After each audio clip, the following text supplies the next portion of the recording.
Hello everyone and welcome back to the Great Book of Grudges. My name is Nathan and today we're back with another Total War faction speculation video. Today we'll be talking about the Kingdom of Ind and whether or not it would be possible to see them as a playable faction in Total War Warhammer.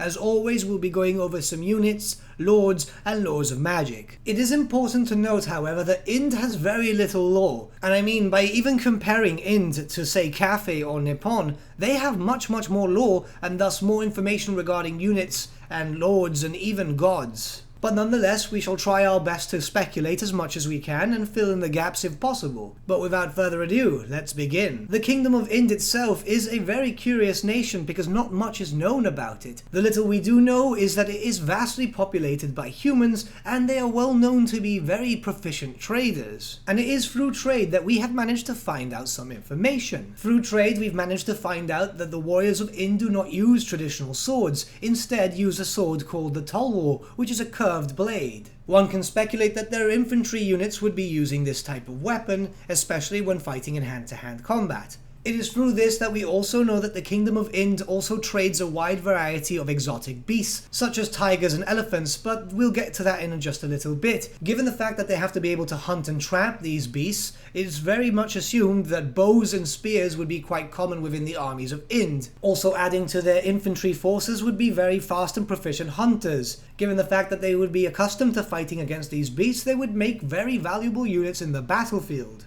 It can be speculated that the warriors of Ind make use of highly trained beastmasters to take these exotic animals to war. Here we would see streaks of tigers being used in a similar way to how war dogs are used in battle, being able to run down their enemies through the flanks and rip them apart rather than just biting at them. The elephants of the region might serve as monstrous mounts too, where mighty riders and lords may ride upon these great beasts in order to smash down enemy lines, and it could be possible that we'll also see herds of elephants being employed in similar veins to how the tigers would be. Unfortunately, in terms of legendary lords, there's really no information as what could be a possible legendary lord for them, especially in this given time frame, and believe me, I have tried to look over various different source materials, but unfortunately I came up dry. The same thing could be said about their laws of magic too, but we do know something about their religion. The pantheon that protects the people of Ind is actually rather large, very similar to that of the ones that we have in India. While not much is actually known about this pantheon, it is speculated that they actually have some sort of divine actions with the other units that would more than likely be featured in Ind's army list,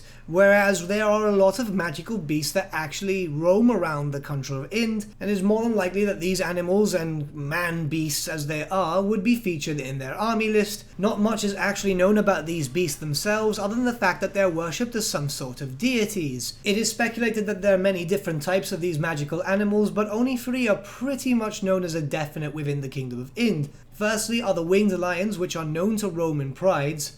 Secondly are multiple armed monkey warriors, who have directly even fought against the High Elves as they travelled near the Kingdom of Ind. And lastly, but more famously known, are those of the beastmen that roam in the lands of Ind. These beastmen are much more different to those known in the lands of the Empire. Their features are more akin to those of the tigers which are native to this area, and interestingly enough, they seem to have some sort of agreement with those of the native people. While they are known to sometimes harass them, they sometimes work together. As long as they are getting offerings and so on, they'll actually stay clear of the actual natives, which we could see them being employed by the actual native armies, just because it might actually be beneficial for them. They're constantly getting fed and sent to war. It's something that the beastmen do actually enjoy, but they seem more intelligent than the ones that we see throughout the old world and beyond. Unfortunately, there's really not much to go through here, so we're gonna have to end the video here, but what did you guys think? Do you think that this is enough to go through as a starting basis for an army of Ind? Do you think that Ind will actually become a playable faction in Total War Warhammer or not?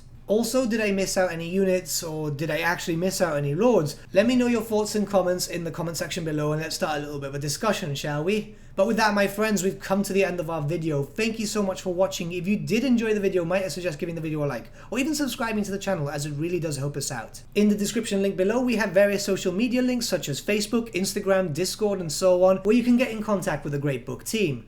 Also in the description link below is an affiliate link with Element Games where you can buy loads of Warhammer gaming products and loads of other things which are not Warhammer for 10 to 25% off. Purchases through these links also support the channel at no extra cost to you, which we think is rather cool. A big thank you to our patrons. Your support means the world to us. Honestly, it's really super cool that people would be willing to give some cash over to help a channel like us grow and actually try and boost up our level of content. But with that, my friends, thank you once again, and we shall see you all again very, very soon. Have a good day.